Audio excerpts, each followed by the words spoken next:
Olá, meus amigos do YouTube, estamos começando mais uma edição do Bom Dia Mercado. Seja bem-vindo, faremos juntos o nosso planejamento de trabalho para mais uma segunda-feira, dia 24 de outubro. Um dia um pouco mais tranquilo em relação a esse fim de semana bem lotado e também em relação à semana de competições da UEFA, Champions, Europa League e Conference League, respectivamente, tá bom? Então, obviamente, nessa segunda-feira vão jogar as equipes que não estão envolvidas em nenhuma competição europeia e vão jogar, obviamente, as equipes que não jogaram no final de semana. Então é um dia um pouco mais fraco, para não dizer o contrário, tá? Para não dizer palavras piores. Porém, vamos lá, vamos ver se tem alguma oportunidade. Antes de começar, eu vou dar uma passada em como é que foi, já que a gente vai ter um programa mais tranquilo hoje, né? Uma edição de planejamento mais tranquilo, quero passar um pouquinho como é que foi os jogos desse domingo, né? Tem um tempo que eu não estou conseguindo mandar para vocês no Telegram o meu resumo do dia, então eu já vou fazer aqui com vocês, vai ser bem mais interessante. Antes de começar, vou lembrar você que, se você não é inscrito nesse canal, fica até o final do vídeo, se você gostar, fica o convite para você se inscrever, né? Por aqui eu posto o meu planejamento de trabalho praticamente todos os dias, eu acho que eu cheguei ao 5º dia falhando esse planejamento no ano de 2022, então tá bem constante. E também vídeos educativos, você vai encontrar aqui embaixo, além no YouTube, né? Ali no meu blog, theoboss.com, meu curso completo, você nem precisa fazer login para poder acessar. E eu pretendo voltar, assim que possível, assim que eu tiver mais tempo aqui por conta das obras, com conteúdos mais educativos aqui no YouTube, apesar de que o algoritmo agora já entende que eu preciso postar vídeo todo dia, senão ele não exibe para as pessoas, né? O YouTube vai tornando a gente assim, escravo. Mas eu gosto de produzir meu conteúdo diário, então por enquanto eu estou bem por aqui. Vamos ver até quando. Antes de começar, vamos falar um pouquinho sobre essa promoção. Tá chegando, né? Dia 24, estou gravando dia 23 à noite, 8h56. Tá chegando a final da Libertadores da América. A gente tem aqui uma super cotação para o Flamengo ser campeão a 6 e uma super cotação para o Atlético Paranaense, o CAP, ser campeão a 25. Então, se você não tem conta na Betfair, fica o convite aqui. Abre a tua conta na Betfair pelos links aqui da descrição e aproveita essa super cotação. Leia os termos de uso também, que é importante, tá? E depois disso, você aproveita que você já criou sua conta e participa do sorteio diário aqui do canal para ganhar uma banca de R$30 na Betfair todos os dias. Fechou? Então vamos começar. Vamos passar aqui na Bundesliga como é que foi.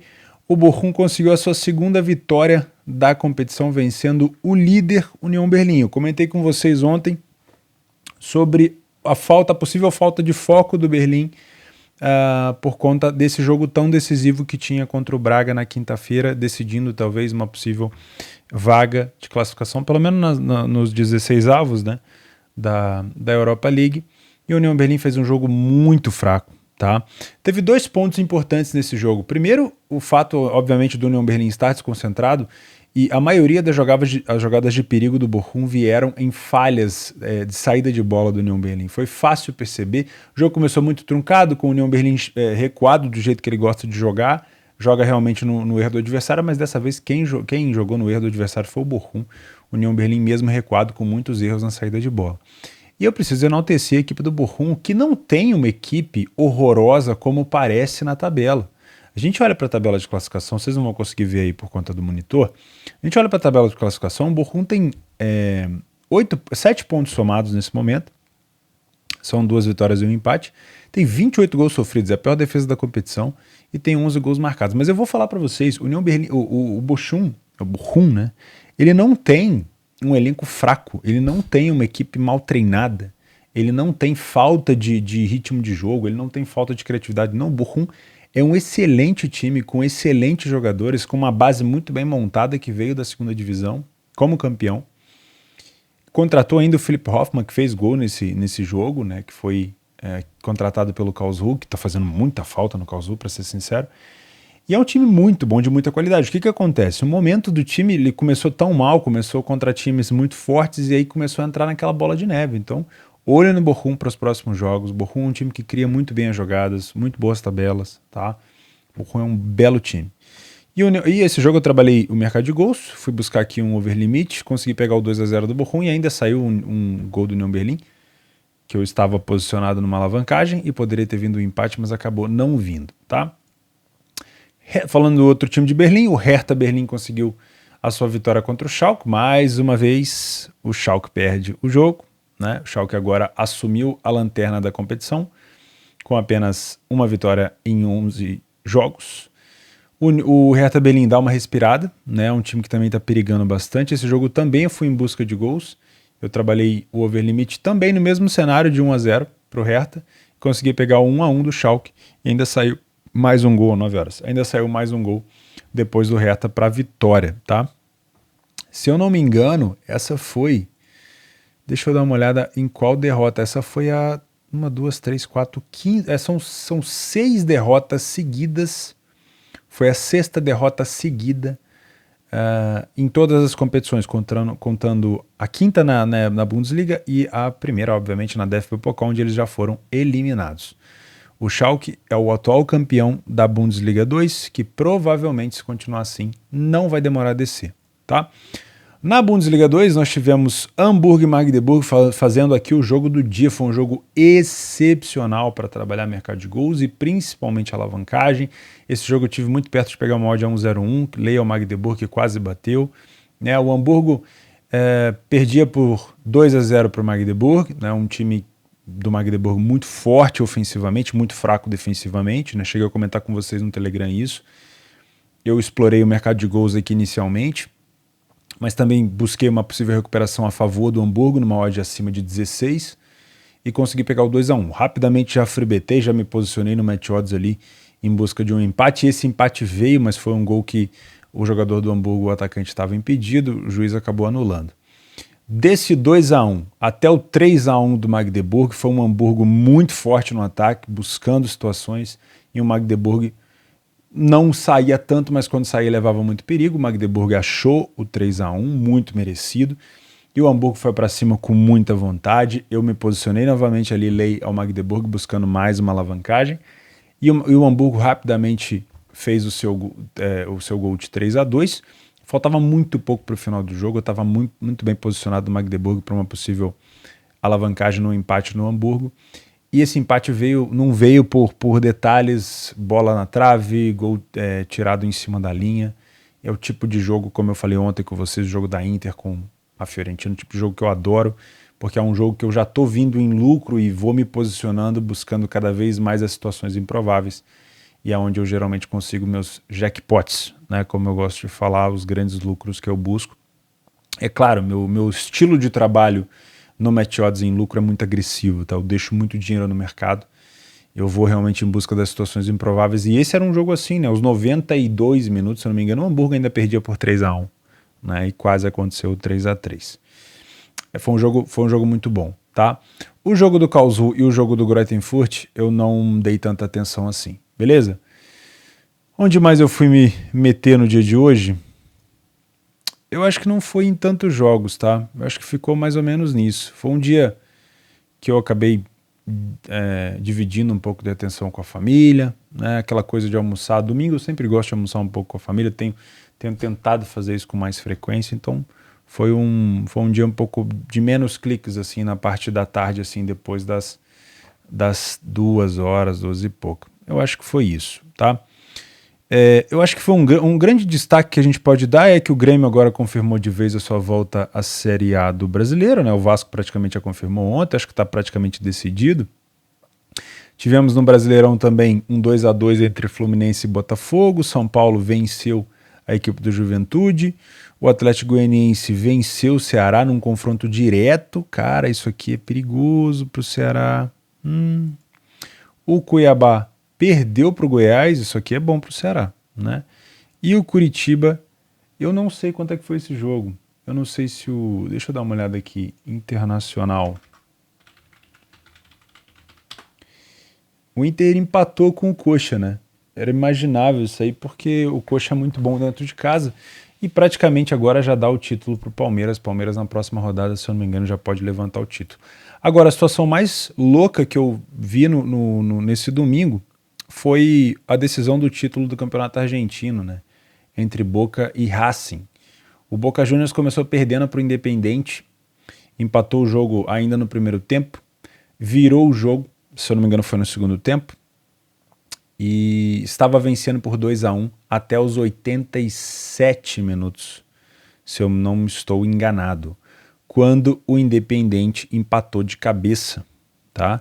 Lembrando que o Boca estava, se eu não me engano, 1 ponto à frente do Racing na tabela. Então, um empate, se o Racing também empatasse, não teria problema nenhum, né? Mas até os 87 o Boca já vencia e já confirmava o título. Mas aí tomou um gol. E aí viu aquela doideira.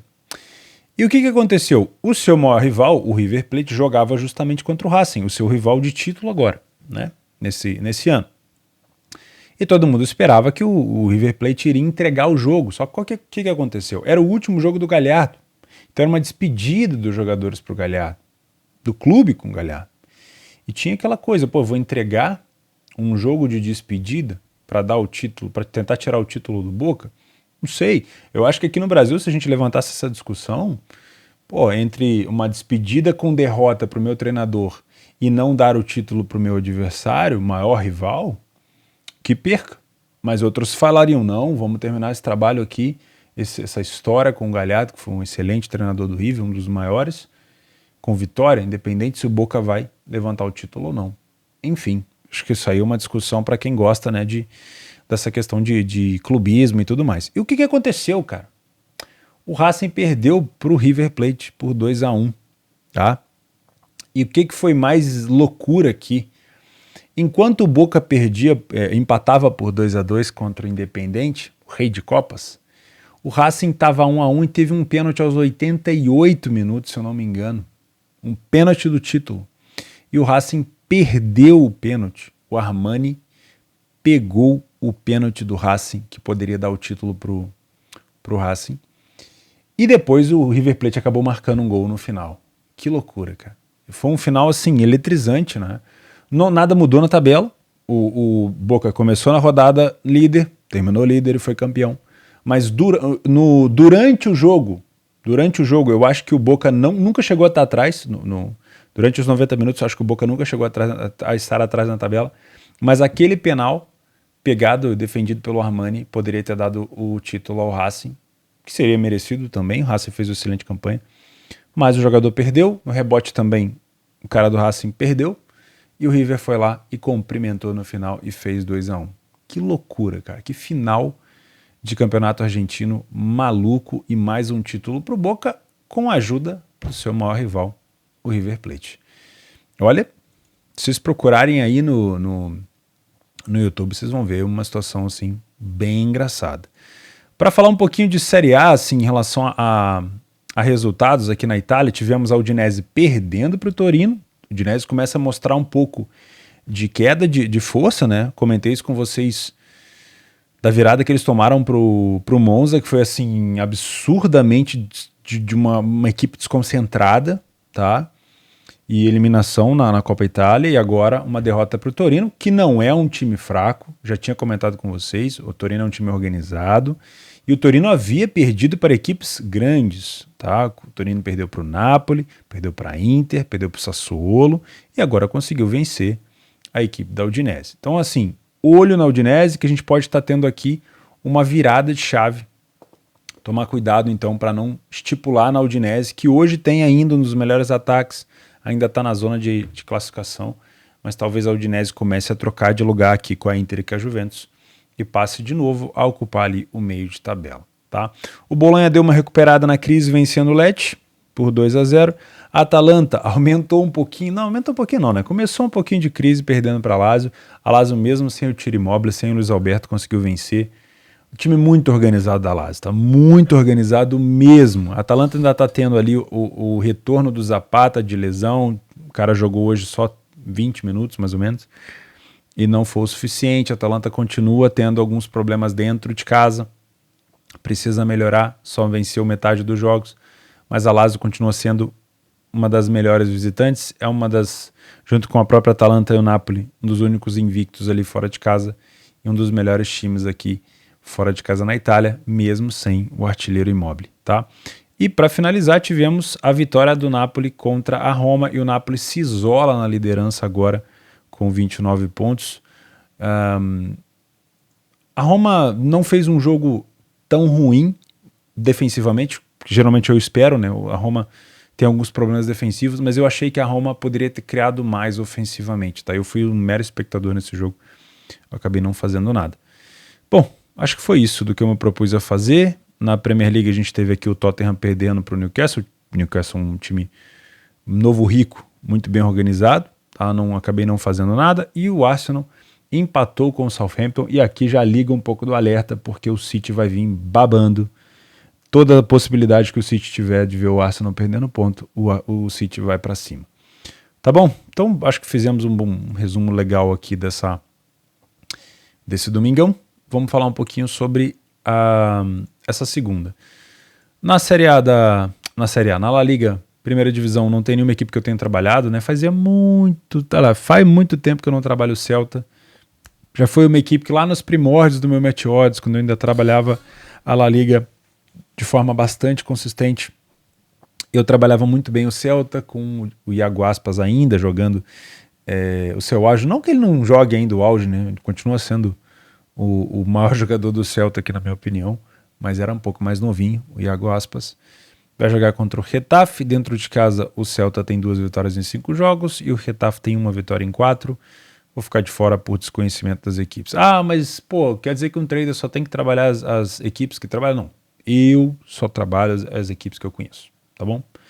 Eu não quero aqui cagar a regra para ninguém. Se você vem para trabalhar Match Odds, sem problema nenhum, você vai encontrar provavelmente alguma oportunidade aqui, atrelando com leitura de jogo ou com números, do jeito que você quiser.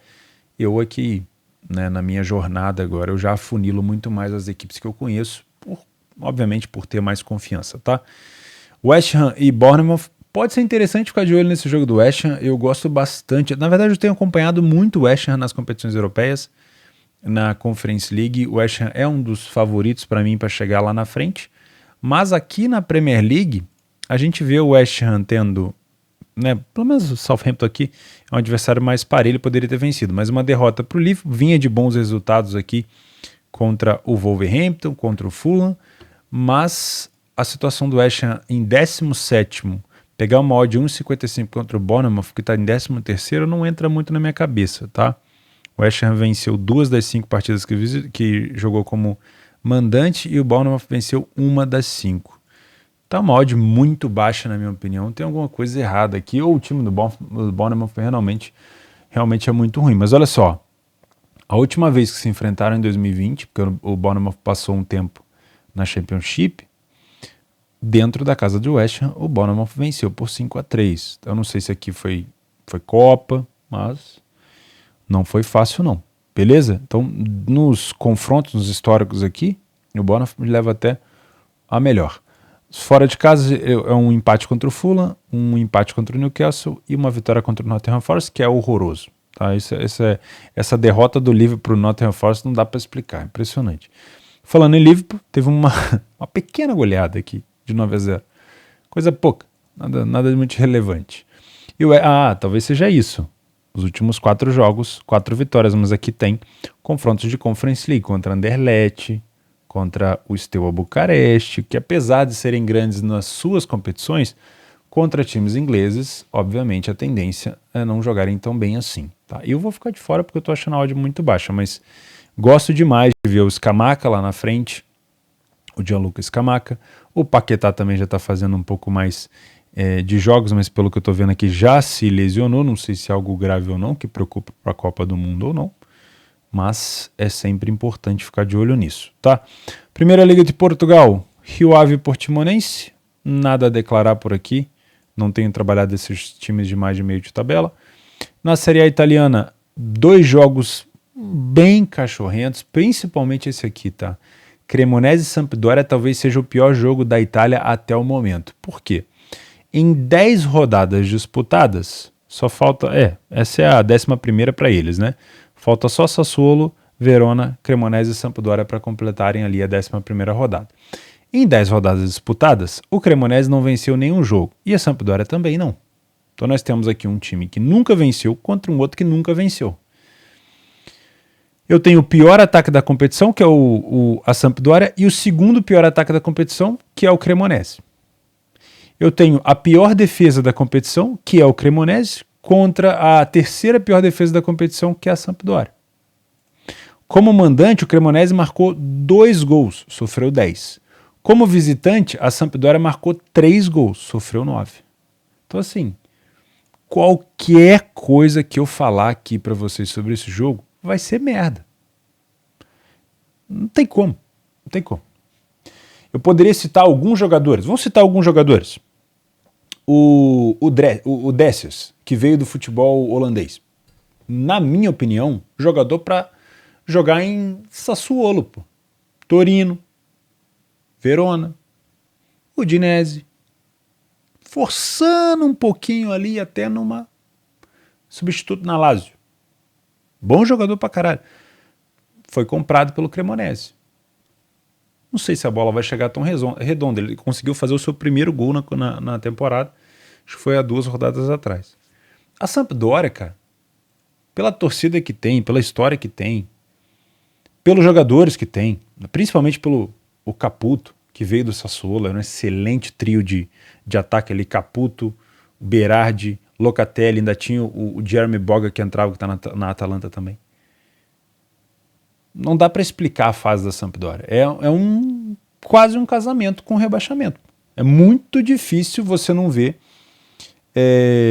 uma Sampdoria talvez na segunda divisão. Talvez não vai ser ano que vem, nem esse ano, mas aqui pelo menos se não for uma reformulação por ali, daqui a pouquinho cai. Igual o Hertha Berlim lá na Alemanha. Os caras estão namorando. Então assim, qualquer coisa que eu fale desse jogo, diferente de um jogo para match odds, é balela. Tá? Então muito cuidado, 100% leitura, péssimas defesas, péssimos ataques, enfim, tá? Toma cuidado. É a primeira vez que eles se enfrentam nos últimos anos, tá? Sassuolo e Verona. Ainda estamos em dúvida, deixa eu ver aqui qual é a situação do Berardi. Berardi, Domenico Berardi. Berardi. Lesão. Deixa eu ver se tem alguma. Sassuolo não confirma nova lesão de Berardi. O atacante Domenico. O atacante não, né? O atacante ele não é, então essa matéria aqui tá errada, mas enfim. O capitão Domenico Berardi sofreu uma recaída dessa lesão muscular no retorno, mas a boa notícia é que não há novas lesões. Tá. Então quer dizer que o Berardi chegou a jogar nos últimos jogos? Deixa eu dar uma olhada aqui. Contra a Atalanta. Tá. Retornou como reserva contra a Atalanta. Entendi. Tá bom. Então não há confirmação de que o Berardi vai jogar contra o Verona. Por que é tão importante eu tô aqui falando do Berardi? O Berardi, para mim, hoje, ele é o dono do time, tá? É o que controla as ligações ofensivas do time do Sassuolo. Ainda é um time forte? Muito, tá? Pro meio de tabela, o Sassuolo talvez seja o melhor deles. Melhor do que até o Torino que tá aqui. Pro meio de tabela. O Sassuolo não é um time... Aliás, não tem conseguido ser um time, apesar de ser muito pirotécnico em alguns anos, um time de competições europeias, tá? Mas de meio de tabela é o melhor deles. Fez boas contratações, perdeu muita gente boa, como eu falei, aqueles jogadores que eu citei, principalmente o Locatelli, que era parceiraço do Berardi. E toda vez que o Berardi fica de fora, é uma complicação para o time do Sassuolo. O Pinamonti veio, um atacante de muita regularidade, falando de lesão, esse aqui é um cara que quase não se lesiona, que veio do Empoli, tá? É um cara muito interessante para ficar de olho no ataque. Os últimos jogos do Sassuolo, dentro de casa, apenas 2 vitórias em 5 jogos, mas tem tido uma soberania um pouco na defesa. E era um grande problema do Sassuolo. O Sassuolo tomava gol demais dentro de casa. Então a gente vai ver aqui o Sassuolo tomando 3 gols da Udinese, 2 da Inter, não tomou nada contra o Milan, contra o Lecce e contra a Salernitana. Não é um time 100% confiável, não gosto de trabalhar jogos do Sassuolo para match odds nessa temporada, mas tenho conseguido trabalhar em alguns momentos no mercado de gols. Eu tenho evitado de trabalhar esses gols quando o Berardi não está em campo, tá? Mesmo com esse 5-0 contra a Salernitana, e geralmente eu tenho evitado. Os últimos 2 jogos, 2 pedreiras, 2 derrotas, mas mesmo assim o time conseguiu fazer alguma coisa. Não é todo o time que consegue perder para a Inter e marcar gols, e a mesma coisa contra a Atalanta, tá? Então a gente consegue ver aqui, ó, times topo de tabela, o Sassuolo tem perdido pontos e jogos, mas times de meio de tabela para baixo, o Sassuolo tem conseguido vencer. Então, levando em consideração a situação horrorosa que anda o Verona, que está dentro da zona de rebaixamento, é de se concordar e há de se concordar com essa odd do Sassuolo, porém, cuidado se o Berardi não estiver em campo, tá? Vou seguir aqui com uma possibilidade de gols, mesmo que, como visitante, o Verona tenha marcado apenas 3 gols. Mas isso não quer dizer que eu não possa trabalhar gols, até porque eu não preciso buscar 200 gols num jogo, né? A gente pode ser um pouco mais coerente com o que está se passando na partida. Na Série A brasileira, para a gente finalizar, a gente tem Fortaleza e Atlético Mineiro. Realmente aqui já é aquele tipo de jogo que pouca gente se interessa, o campeonato já está se encaminhando para o final, e nesse momento aqui, talvez a briga mais interessante não seja nem em rebaixamento, né? Talvez a briga mais interessante desse brasileiro vai ser ali pelo tal do G8, G7, que vai ser a questão da Libertadores, que é o que está acontecendo. Fluminense e Botafogo hoje foi um bom jogo, São Paulo com Juventude foi um bom jogo, né? O Atlético Paranaense com o Bragantino foi um bom jogo. Então esses jogos têm sido mais interessantes do que os jogos de cima da tabela, porque praticamente o campeonato está decidido. Então a gente tem mais um aqui, o Galo vem longe de estar bem no campeonato, pelo contrário, eu acho que foi um grande erro o Cuca ter voltado para o Galo pela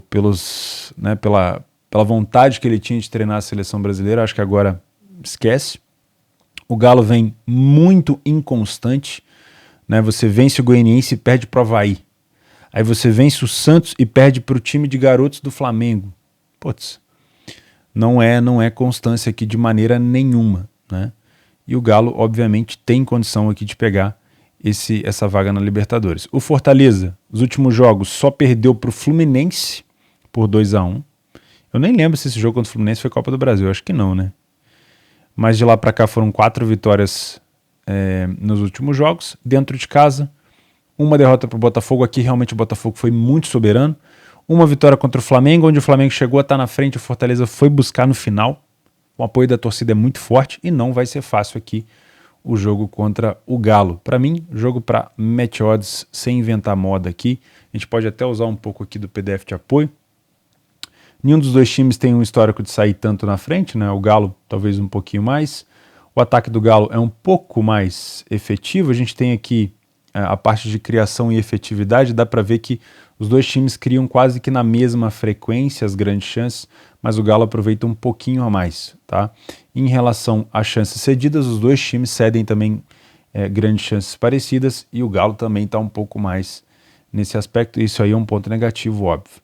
Primeiro tempo, os dois times também não são constantes, muito parecidas as duas situações, e talvez no segundo tempo a gente tenha ali uma coisa um pouco melhor pro Galo na parte de gols marcados, aliás, de vitória, né? Pouquinho mais só, porque o Fortaleza reduz o número de derrotas, aumenta o número de empate. Então no frigir dos ovos está muito igual. O Galo tem tido bastante efetividade nos gols de cabeça, não necessariamente de bolas paradas, e o Fortaleza tem sofrido um pouco nesse fundamento. Então pode ser uma situação para ficar de olho, tá? O Fortaleza é um time que povoa muito a área quando precisa fazer pressão. Então, para possíveis recuperações de resultado, pode ser interessante. Bom, é isso. Nessa segunda-feira a gente conseguiu conversar bastante sobre o domingo e, obviamente, também para fazer uma preparação para essa semana de Liga dos Campeões. Vou ficando por aqui. Agora sim, se você gosta desse tipo de conteúdo, desse tipo de planejamento, não esquece de se inscrever no canal. Um dia eu ainda vou conseguir parar para fazer aquele... Vou esperar bater 200 mil, que aí eu atualizo aquele número ali. Beleza? Um grande abraço a vocês, boa semana.